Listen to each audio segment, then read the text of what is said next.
Welcome to Lakeside. How was everybody this morning?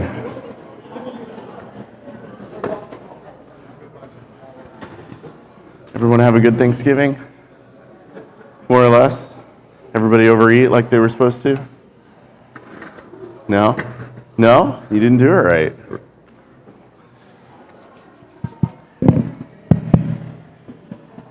If you're visiting with us this morning, we're happy that you're here. We are working on our Bible lesson, and this is the Case for the Creator Bible series. We're trying to find God from scratch. We've done all of the pieces that we wanted to for... Hey, Steve, could you push a different thing? Oh, hang on. I didn't do it right. It's my bad.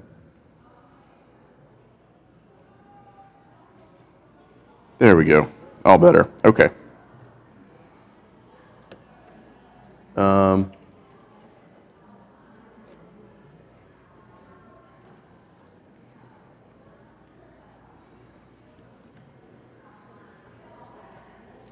Hey, we made it. Okay, fine. Excellent. So, for the last couple weeks, we talked about all of the amazing things that God has set up to kind of point the way, his fingerprints that he's left on this world after he created it. We talked about how the laws of thermodynamics point to there's evidence for a God. We talked about how our place in the solar system is so incredibly special that is evidence for God of itself. We talked about how the laws of physics have been set up in it's been a set up job from the beginning, because all of the laws of physics are so precisely tuned for all of the stuff that holds the universe together that points the way to God. So now we've gone through all of those things, and we've talked about a couple things that people will say when they say that none of this stuff is true. I'm going to show you the other side of the coin. I'm going to show you the best evidence that evolutionists have come up with for why you should believe in evolution, why you shouldn't believe in the fine-tuning argument. Okay? All of these things are prevalent in textbooks today. Even though some of these things are debunked, some of these things are outright fraud, you will still see them in biological textbooks, and you'll see them quite frequently. And to start things off, we have the Miller-Urey experiment. Does anybody know what this one is purported to show?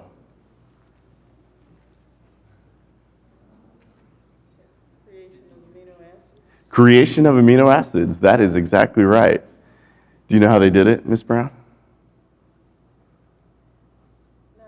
Not exactly. Okay.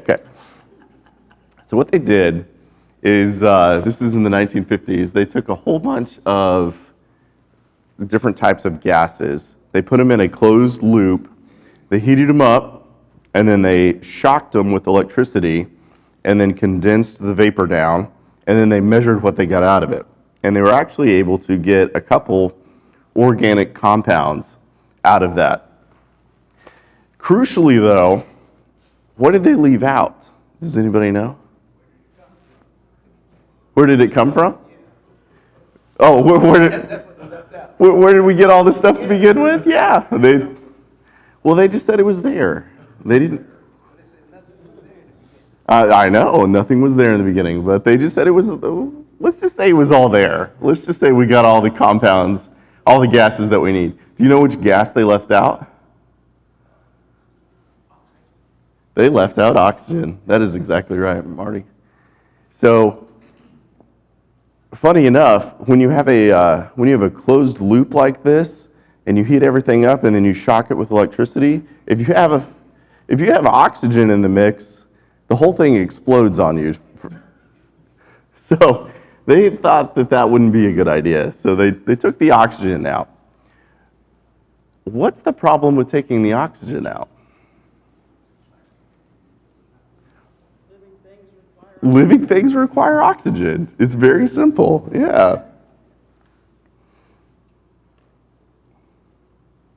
Yeah, if you don't have oxygen, then this whole thing breaks down pretty quickly. So here's the other thing. If you notice on this graph, it says cooled water containing organic compounds. You want to know what they found? What kind of organic compounds that they were able to, distill out of this mixture? Mostly formaldehyde. A whole bunch of things that are not helpful to life, a whole bunch of things that will actually destroy life in the beginning. Okay? And the whole point of this was, if you kind of from the picture on the left, so they were trying to show if you had early, prehistoric Earth, you had all of these compounds that were somehow in the atmosphere, you happen to get an electricity storm, this is how life could have formed. And so not only did it show that you couldn't create the right compounds that you wanted to create, you actually end up creating the compounds that you didn't want to create in the first place. So here's the other thing. If you put oxygen in the mix, when you're trying to mess with organic compounds, you know what else happens? Yeah, so you get the explosion. That's one thing that happens. But if you have an organic compound, if you add oxygen in, most of the time oxygen is actually lethal to organic compounds. So whenever scientists are working with these things in the lab, they have to purposefully take out all of the oxygen of the system. Otherwise, the oxygen will react with the organic compound, the good ones that they want, and it'll actually kill it. So you're left with this catch-22. Like, we need oxygen to breathe and survive, and we need oxygen for respiration, but oxygen is also incredibly dangerous to organic compounds. And then you need oxygen to survive, but if you put oxygen in a system like this, it'll explode. You've got all sorts of problems with this experiment. How do we know that oxygen was present in, let's call it prehistoric Earth? We're saying evolutionary Earth at this point. We'll grant them that, we'll give them a little bit. We'll say, you can have the Earth the way that you want to, but you say that there's no oxygen in early Earth. How do we know that that's not true?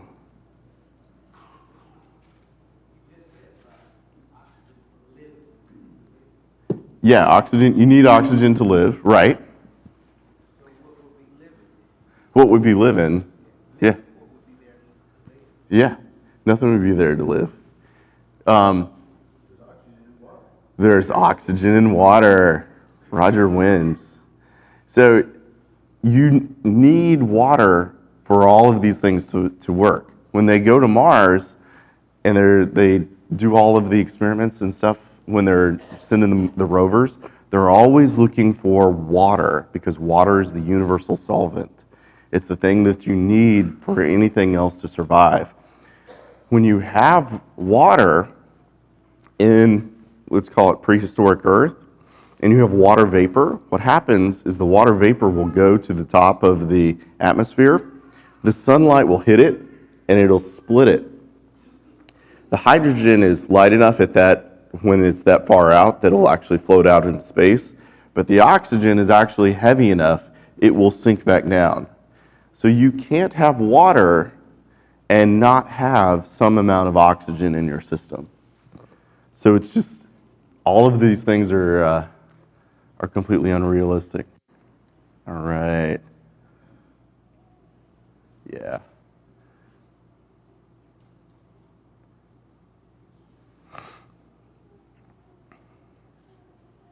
Yeah, one other thing, geological evidence from rocks also indicates, like if you split a couple rocks apart, you can actually test them, and you can actually find trace amounts of oxygen if you look at really old rocks as well.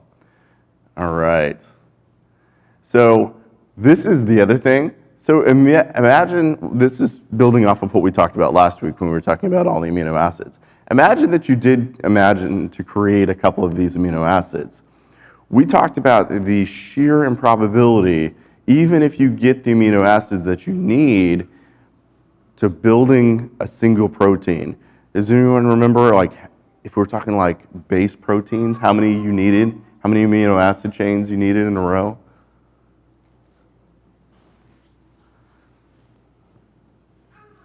I remember you talking about You remember?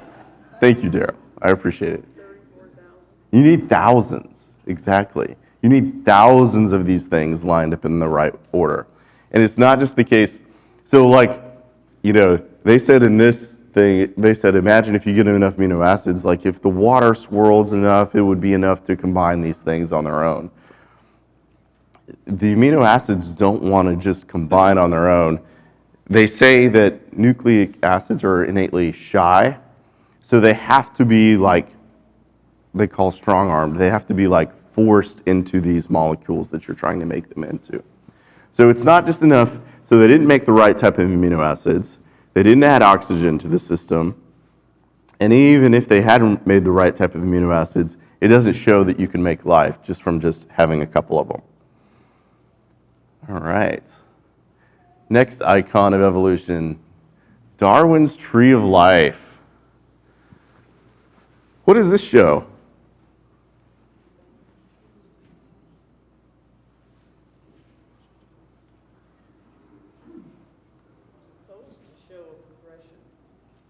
It's supposed to show a progression? Okay.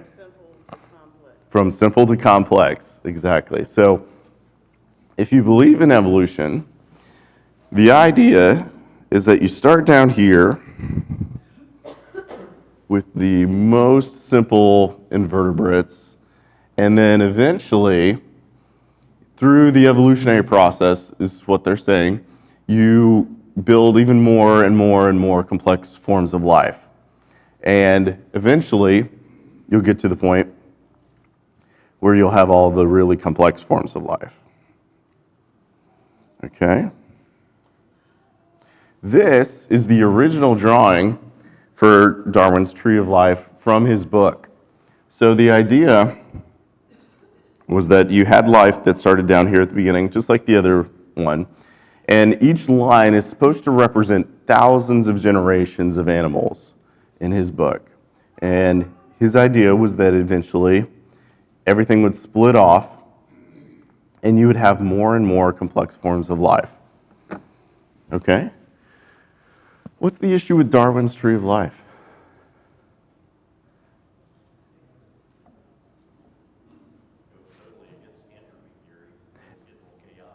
It goes totally against entropy theory because everything's getting more chaotic. Yep. Exactly right. So that means everything's breaking down and not building itself up. Exactly. Okay?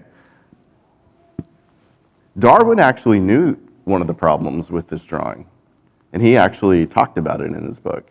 Does anyone know what the issue is? So if this is true, where would we expect to see evidence for all of this? in the fossil record. You would expect to see it in the fossil record. It doesn't support that at all. Do you know what the fossil record shows? Excuse me. What does the fossil record show us?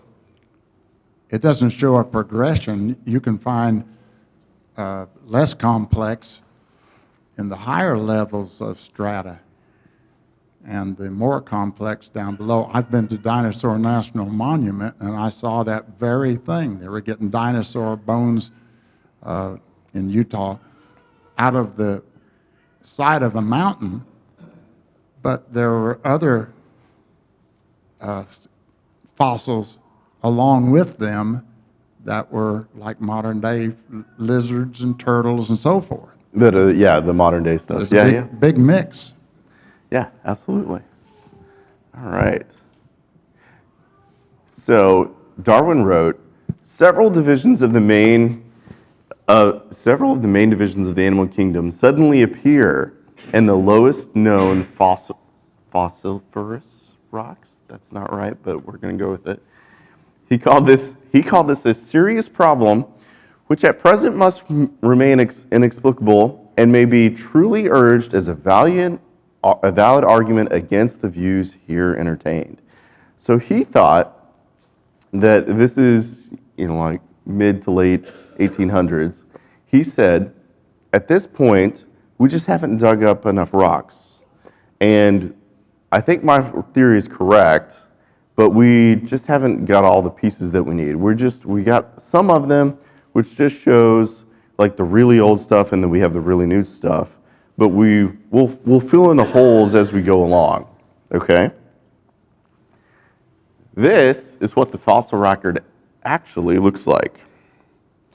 So if you go along the bottom section here, it's the timeline in millions of years. And if you look on the right-hand side, those are the major animal classes. And what you see is almost every single one of them happens completely almost out of nowhere. They call it the Cambrian explosion, where there's absolutely almost zero forms of complex life, and then in the geological equivalent of a snap of your finger, they all appear out of nothing. And not just like one group of animals. It's not like you just get the sea animals, and it's not like you just get the plants, and it's not like you just get the amphibians. You get all of these major classes of animals that just suddenly appear out of nowhere. And if you want to look,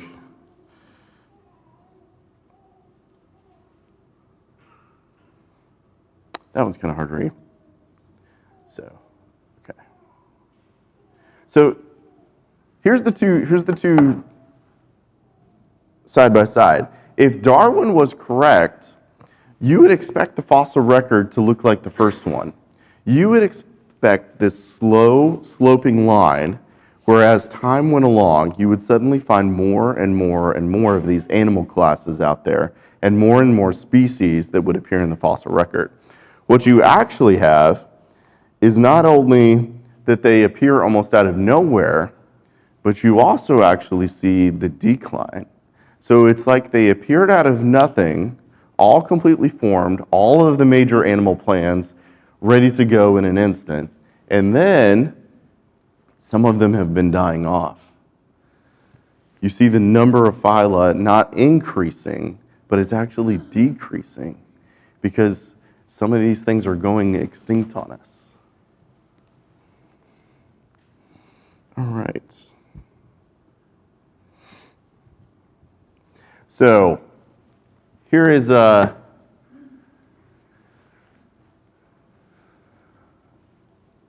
this is a slide from the curator of Paleozoic invertebrates at the Smithsonian National Museum. Okay, very highly credentialed guy. The sections of the Cambrian rock that we do have, and we do have many, are essentially as complete as sections of equivalent time from dissimilar depository environments. So the parts of the Cambrian rocks that we have are just as complete as the parts of the non-Cambrian rocks, the parts of the Jurassic time period and the Triassic time period, and all of the other time periods. We have as many fossils from the Cambrian as we do from every other section of rock that we've dug through.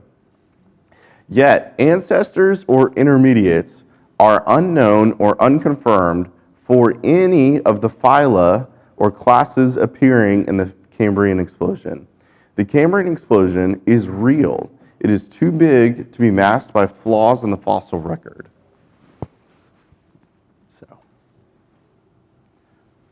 All right, step 2, the tree of life doesn't make sense. Okay, well, what if early Pre-Cambrian animals were too soft-bodied to be fossilized? This is one of the common arguments that they'll talk about when they're talking about why the Cambrian explosion can't be real. Well, the animals that came before them, they were too soft. They were like sponges, and they were like little slugs, and you can't fossilize a slug, is the common argument. If you look at this picture, each one of these animals in here is a soft-bodied animal. So let me see, what did I put? Okay. I didn't write down what they were. problems. So each one of these is a soft-bodied animal. So these are the equivalent of your slugs or your something without a hard skeleton to back it up. Yet each one of these is completely fossilized and left its own imprint on the fossil record. So when they try to tell you that, the reason that you don't see the Pre-Cambrian animals is because they were just too weak to have been fossilized, it's not true. You can actually get fossils of a lot of different things, and these are some of the examples on. I gotta put the names of them up there next time. Okay. Well, maybe the Miller-Urey experiment wasn't so great. Maybe the tree of life doesn't exactly explain what we wanted to, but there's other evidence for evolution. One of the ones that they will frequently cite is called homology and vertebrate limbs. Okay? Does anyone know how this relates to evolution?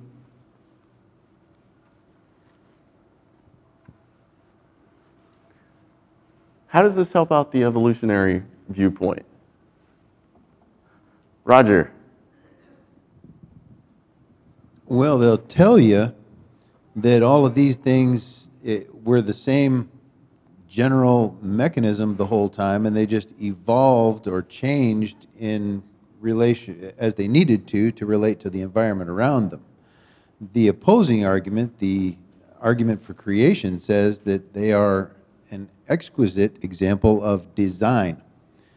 So many different things, for example, have an eye. So many different things have hair. Mm-hmm. And it just shows a level of complexity of design as opposed to an alteration based on environment. Yeah, absolutely. So that's exactly right. So the idea was if you all came from a common ancestor, that you would expect some of the pieces to have appeared in different forms, but you could trace them back to the common ancestor. So, we have fingers on the end of our hand, but the bat, its fingers are just the sections on the end of the wing. The whale, its fingers are just the sections on the end of its flippers, and all of those things. What's the problem with this line of argument to start off with? Do what? No fossils. Well, it's actually, there's that. There's no intermediate fossils. Yeah. There's no missing links. That's exactly right. Yeah. We haven't found any missing links. There's also a reasoning fallacy that they've generated when they start talking about this. So this is the exact reason, like if you're trying to prove God to somebody who doesn't believe in God, that you don't get to use the Bible to start off with.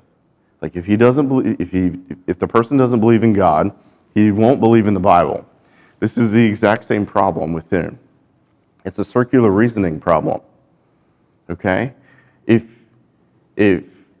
we don't get to use the Bible because the Bible says that God is true and God says he's true because of the Bible, you have that circular reasoning problem which you can't escape from. You have to believe in God from some other reason prior to looking at the Bible. You have the exact same problem with the homology and vertebrate limbs. If homology and vertebrate limbs is supposed to be this argument for evolution, then it can't be, hang on. Hold up. Yeah, you can see from the similarity of these limbs that they share a common ancestry. And two organisms are homologous when they are derived from a common ancestor. So they're saying common ancestry shows homology, and homology shows a common ancestor. They're sitting there and they're saying that these things show evolution because they do. It's a logical fallacy. So, okay. So So like Roger said, when they started talking about this, one of the guys named Berra, he started saying, well, from the homology and the vertebrate limbs, when you see all the pieces of all of these hands and all of these structures of these animals that look similar, what he said as a reasoning for it was, well, if you take like a 1953 Corvette and then losing my slides all over the place. What happens if you take a 1953 Corvette and then you look at a 1954 Corvette, you can see that most of the pieces are really similar, and they just slightly tweaked a couple of them to go from one to the other. The problem that he uncovered when he did this is he pointed the line of reasoning to exactly what Christians and anti-evolutionists were saying the entire time. When you have a Corvette being made, you have a Corvette being made by an engineer. You have an actual person who's making design choices between these things. He's not just sitting there. The Corvette just doesn't go down the assembly line and then suddenly evolve into a 1954 Corvette and get slightly different mirrors and windows and engines and all sorts of things. An engineer is sitting there making choices with all of these things. He's designing the engine to be bigger. He's designing it to be faster, designing it to be different shapes and all of those things. So the big thing that he was pointing to is actually a really big evidence for design in the process to begin with. And then when they pointed that out, he was highly embarrassed and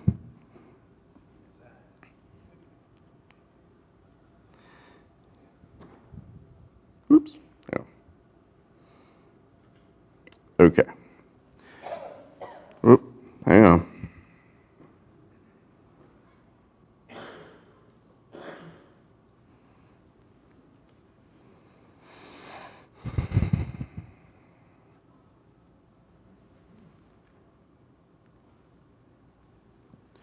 So here's the other thing, is we have to have something else between these two things. We need a mechanism that connects all of these things. We got to have, just design slightly changing. We have to have something that's happening to produce the changes in the animals that we're talking about. For Darwin, the mechanism is descent with modification. But don't you love it when you forget to charge your phone at night?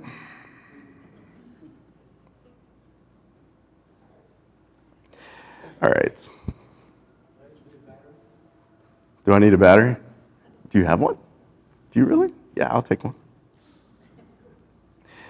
Okay. So here's the other thing. So let's look at a counterpoint to the homology and vertebrate limbs. So in sea urchins, there's two species of sea urchin that can develop by radically different pathways into almost identical forms. There's two different kinds, and if you look at their growth pattern throughout their life cycle, they start where they look almost completely different, and then by the time you get to the end of it, you have a completely formed sea urchin that look just ever so slightly different. Here's the really cool one. So this is called the distalis gene. Thank you so much. All right, we did it. Thanks, Lee. So this is a really, really neat thing. So this is the same gene in all of these different animals, okay? So if homology in vertebrate limbs was true, if we got all of these pathways from this common ancestor story that they're telling us, what you would expect to see is you'd expect to see the same genes triggering the same thing in different animals, okay? What you actually see is the same genes doing incredibly different jobs in different animals. So the gene that we're looking at is called the distalis gene.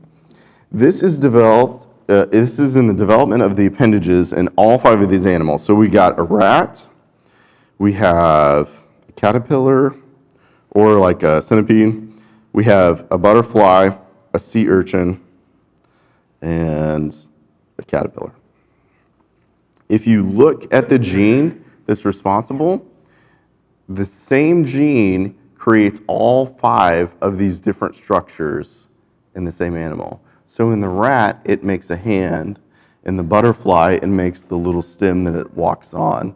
In the centipede, it makes one of the little legs that it walks on. And in the sea urchin, it makes the spikes that it uses at the end of its body. So you have the exact same gene that's doing a different job in every single one of these things. If homology in vertebrate limbs was the true story, then you would expect one gene to have done one job for it, and you would expect that this would be different genes turning on. You would expect different things to be happening, but what you see is actually the opposite of it. All right. Step 4. Okay, maybe the homology in vertebrate limbs isn't true. Let's look at Haeckel's embryos. Does anybody know the story behind this slide? This still appears in, you got it? Okay, hang on, we got a microphone coming to you. This appears in biology textbooks to this day, which is astounding considering what we're about to learn about all of this stuff. All right, tell us the story of Haeckel's embryos. Well, this is an illustration from his book, and it's 100% fraud. It's just a picture, cartoons that he drew, and he's suggesting that as an embryo of a human being develops, it goes through stages that look like other animals. But not only was it exposed as a fraud, this was in the 1800s, I think. Mm-hmm. He was cast out of the scientific community for perpetrating false scientific information. That is exactly true. It is 100% fraudulent. Every piece of it is. So he tweaked his drawings from the beginning. So he would look in the microscope and he's like, well, man, that salamander doesn't look too much like a turtle. We need to scribe a little bit here and add a little more tail here. And he tweaked his drawings from the beginning. Sorry, guys. In order that they would appear more similar than they actually are. So that's the first problem that he did. And he's exactly right. He actually got kicked out of the scientific community for perpetrating this fraud. But it still exists in your biological textbooks today. If you look in them, you will still see this drawing in there. Here's the other thing that he did. So first, the vertebrate embryos never look as similar as he made them out to be. Okay? Second, he actually chose stages of embryonic development to highlight the similar characteristics versus the dissimilar characteristics. Okay? So, and then, third, he tweaked the size of all of these things so that they would appear more similar than they actually are. So, if you look at the real drawings today of the animals that were listed in Haeckel's drawings, these are the actual first stage embryos that you would get from these different organisms, the ones very on top. And then what he called the first stage is actually the midway stage. So embryos go through this thing called the embryonic hourglass, where they start out really dissimilar, and then they go through a change where they all look a little more closely related to each other. They look a lot more similar than they did at the beginning, and then at the end, they diverge into their fully formed adult forms. You got the chicken. Sorry. You have the chicken, the turtle, the fish, the human being, all of those things. So if you look, you have a very dissimilar initial stage. And then this is actually what the embryos are supposed to have looked like in his drawing. If you go through and look at the hourglass stage of embryonic development, that is actually what they really look like, now known today. And then they form their fully adult pieces. So this is to highlight that there's an axe to grind when we're talking about evolution. We have this scientist who made these outright forgeries, who was kicked out of the scientific community, who all of his work has been debunked as pure hocus pocus, and yet you will still see this famous drawing inside the biology textbooks today. And they do that because they have to find some evidence that evolution is true. And when they don't have any really good options for it, they're forced to come back to the really bad options that they do have. Yeah, here's another slide that shows what the real embryos really look like. So this is Haeckel's first stage versus what the embryos actually look like at the identical stage that he was purporting to show you. And then, yeah, which you notice is pretty far down. All right. Archaeopteryx. The missing link. What's the story with Archaeopteryx?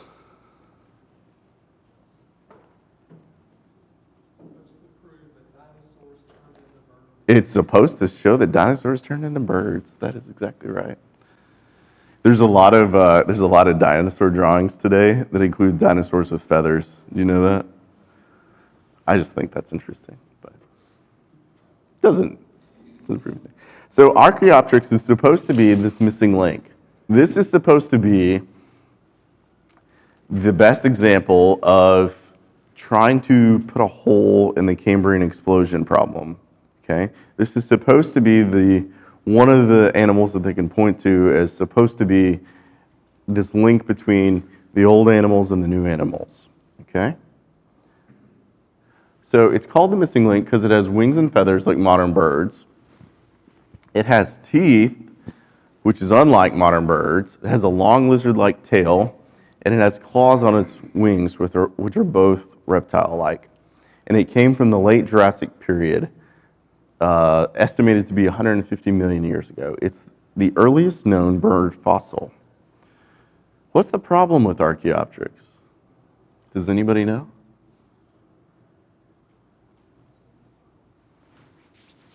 Somebody knows. I know someone knows.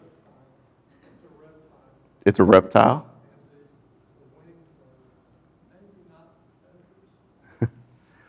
So, the paleontologist Larry Martin wrote, Archaeopteryx is not ancestral to any group of modern birds. Instead, it's the earliest known member of a totally extinct group of birds. So, it's not related to modern birds. It's its own separate class of birds. It's like the dodo bird. It's this weird, specific example, but it's since gone extinct, and there's nothing else that's quite like it. So what happens?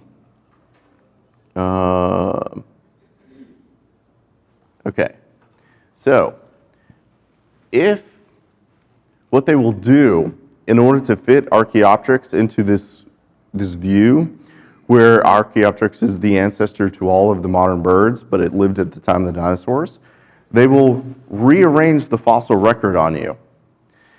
So if you look at the fossil record as it actually appears, you get the top one.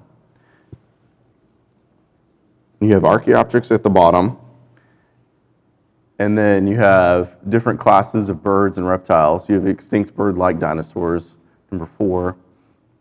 And then, crucially though, notice everything follows from bottom to top. Everything has this nice timeline which you can associate with it. So everything works out in the fossil record. If you have to hamstring the fossil record in order for Archaeopteryx to be this missing link that you want it to be, if it has to be this half bird, half reptile dinosaur that you find in there, in order to make that work, what you have to do is you actually have to take the fossil record and you have to rearrange it like this. And so the class of animals that Archaeopteryx was related to, the one that he was the ancestor to, his children, if you will, actually have to appear in the fossil record before Archaeopteryx actually lived. So if you want to rearrange the fossil record so that this fits your story, Archaeopteryx's children have to live before he did in order for all of this to make sense. And then you get all of these other gaps. You get this other gap where nothing is found from like 150 million years up to like 90 million years. So you have to rearrange the fossil record so that, one, the line of descent doesn't make sense. And then you have to rearrange the fossil record again because there's holes in your fossil record. There's these immense holes where there's no animals at all for a little while, and then suddenly they appear out of nowhere again.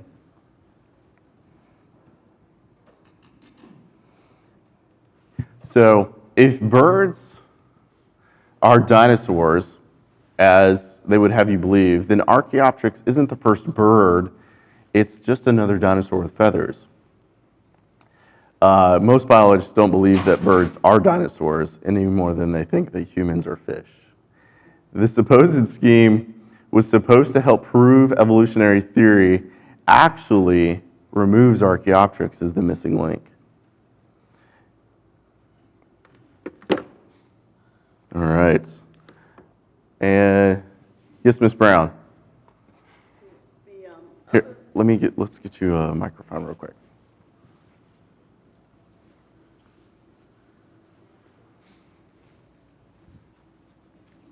Thank you. You know, we've been dealing with COVID and PCR, and if you follow outbreaks of animal diseases that ended up in humans, like bird flu, swine flu, if this was true, you wouldn't be able to tell the difference because the DNA sequence would be the same and it would show similarities from one to the other, and it doesn't. Interesting. Because when a virus infects a cell, the virus takes over the human cell, and when the viral DNA gets replicated, a part of the human goes with it. That's how you know you had a bird flu, because it's part bird DNA mixed with human DNA. So if evolution was true, you would have the DNA sequence for every single animal in human beings. Interesting. You'd have all of the DNA sequences from all of the previous animals that we evolved from. Right.